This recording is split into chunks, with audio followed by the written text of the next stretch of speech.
তাণ্ডব চলতেছে, রিমালের তাণ্ডব, চোখ কোপালে ওঠার মতো অবস্থা, লন্ডভন্ড হয়ে যাচ্ছে সব।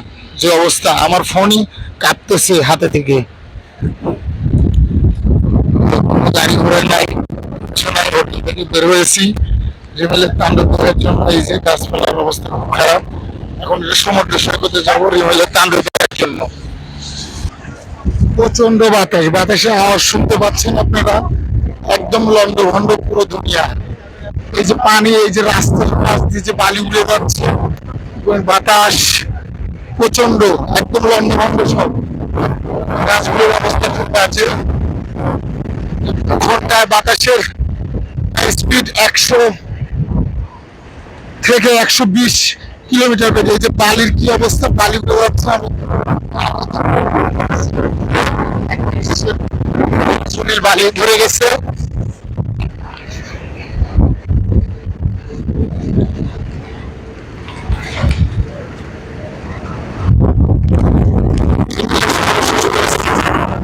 দেখতেছি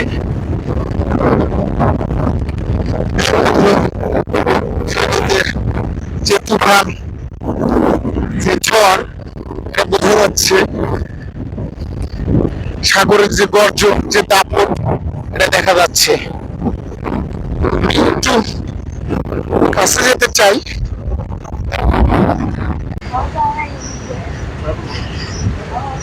9 নম্বর সংকেত চলতেছে। 9 নম্বর সংকেত চলার কারণে দেখেন আমি আসছি এখানে। আরেক ভাই ভিডিও করতেছে, কি পরিমাণ তুফান চলতেছে এবং যে সাগরের যে গর্জন, সেটা বোঝা যাচ্ছে। একদম দানবের মতো রূপ নিয়েছে। 9 নম্বর সংকেত জারি করেছে। এই যে লাল পতাকা উঠতেছে, লাল পতাকা যে মাইক করার জন্য একদম কাছে গিয়ে দেখবো আমরা। এই পানিগুলো একদম উপরে চলে আসছে, উপরে সংকেত চলতেছে। আমি একবারে কাছে আসছি, দেখাই আপনাদের যে কি তুফান,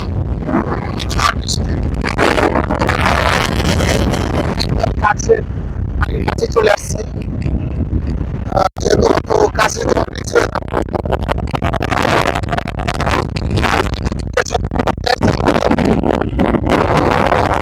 কুকুরটাকে দেখতেছেন, এ করলে আমাকে তাড়িয়ে নিয়ে আসছে। বেশ কটা কুকুর আছে, এরা করলে মানুষকে ভালো হেল্প করে। আমি ওইখানে গিয়েছি, সে আমাকে তাড়ায় ধরছে, কাছে আসছে, এখন আসছে, কিছু বলতেছে না।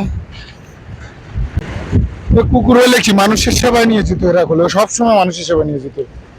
ঠিক আছে, এই হলো সর্বশেষ অবস্থা রিমেলের। তবে ইনশাল্লাহ আশা করি যে ভালো হয়ে যাবে রিমেলের অবস্থাটা।